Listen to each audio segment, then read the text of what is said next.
non-Kristen ini ngotot dan ngeyel bertanya kepada Elia Miron, siapakah di antara Allah, Firman, dan Roh Kudus yang disembah oleh orang-orang Kristen? Untuk lebih jelasnya, mari kita menyimak dan memperhatikan pertanyaan seorang non-Kristen kepada Elia Miron, di mana Elia Miron memberikan jawaban yang lugas, jelas, dan tuntas berikut ini. Silakan, Amir.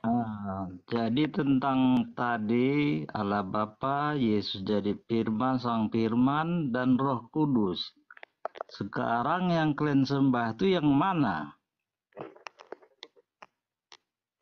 Allah Tritunggal dong. Tadi kan sudah dijelaskan, hanya ada satu Allah, yaitu Bapa yang di dalamnya berdiam Roh dan Firman-Nya.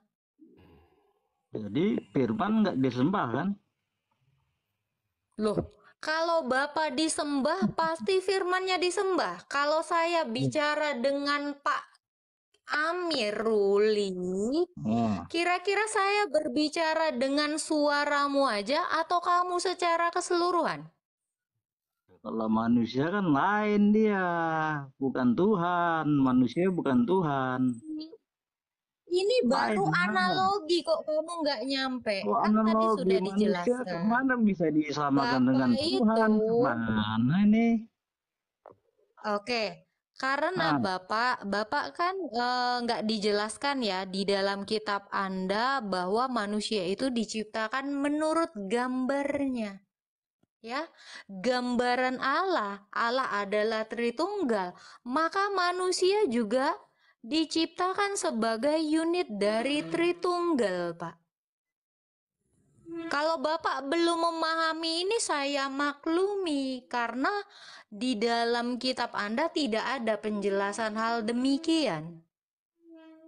Ya kan ya, Pak ya? Jadi saya maklumi.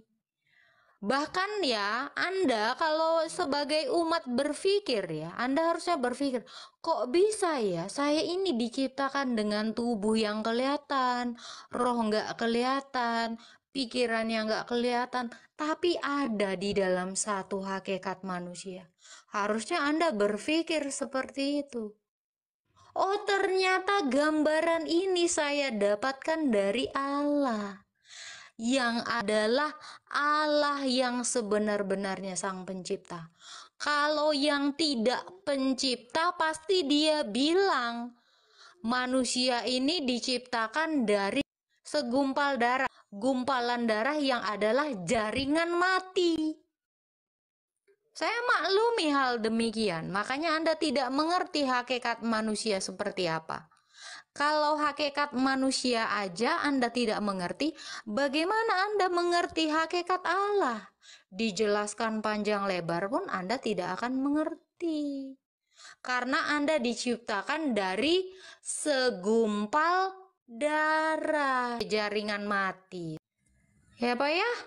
Dan apalagi Anda di dalam literasi Anda, bahwa Anda ini diciptakan dari air mani yang terpancar dari antara tulang sulbi dan tulang ekor. Wajar Pak bersalahan.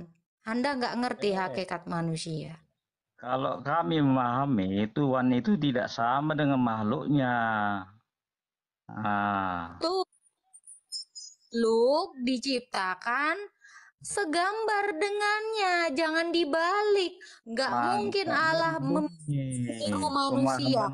Yang ada, gini ya, Bapak umat nggak bisa baca ya. Yang ada itu adalah manusia itu diciptakan menurut gambarnya. Bukan Allah mengikuti manusia, kebalik Bapak. Nih, makanya kebotolan Anda makin beranak cucu, jadi kebotolan kuadrat. Apalagi Anda mengatakan, masa manusia dituhankan? Padahal yang sebenarnya adalah Tuhan jadi manusia. Nah, itu Anda Bapak itu kebalik. keliru. Coba Bapak Keliru. sering-sering headstand, Pak ya. Keliru. Oksigennya turun ke otak Itu gitu atau naik ke otak keliru. gitu, Kamu Pak ya, pikir biar Tuhan pintar. itu bisa kamu ukur dengan otakmu. Anda Allah itu itu tidak keliru. Tuhan itu terakal, tidak bisa tetapi diukur dengan otak sendiri, otak manusia. Otak manusia nggak iya, loh. sama seperti Pak Amir ya. Pak Nah, Amir ini tidak jangan dia mungkin dikenal orang kalau Bapak itu tidak menyatakan diri Tuhan itu jangan Anda. Kalau Bapak, direkayasa.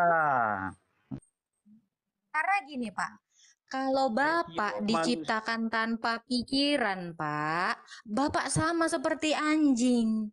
Anjing itu tidak bisa memperkenalkan dirinya. itu Ya, dia cuma terbatas. bisa menggonggong, tapi dia tidak mengerti apapun. Ya, itu binatang. Makanya manusia itu, Rekayasa. Pak, Anda tidak bisa mengukur Tuhan. diciptakan segambar dengan Allah. Manusia itu memiliki pikiran, Pak. Istimewa sekali. Manusia ini diciptakan ya, tidak sama dengan tumbuhan, tidak sama dengan binatang. Kalau tumbuhan dan binatang itu tidak punya pikiran. Ya, Pak ya? Kasihan sekali Anda. Dari apa yang sudah saya tunjukkan kepada Bapak Ibu Saudara, jelas kita melihat ada seorang non-Kristen yang begitu ngeyel dan ngotot bertanya kepada Elia Miron, seorang apologet muda, apologet cerdas Kristen, di mana beliau membuat pernyataan di antara Allah yang disapa dengan Bapa dan Firman serta Roh Kudus, siapa sesungguhnya yang disembah oleh orang Kristen? Elia Miron pun memberikan respon dan tanggapan sekaligus jawaban. Yang kami sembah adalah Allah Tritunggal Maha Kudus. Saya katakan dengan tegas, jawaban dari Elia Miron ini benar adanya. Orang-orang Kristen menyembah Allah yang disapa dengan Bapa, yang di dalam dirinya ada firman dan roh secara kekal. Firman dan roh tidak diciptakan. Firman itu sudah ada melekat sehakikat di dalam diri Allah sejak kekal. Firman itu wajib hukumnya sudah ada dalam diri Allah. Firman itu tidak diciptakan.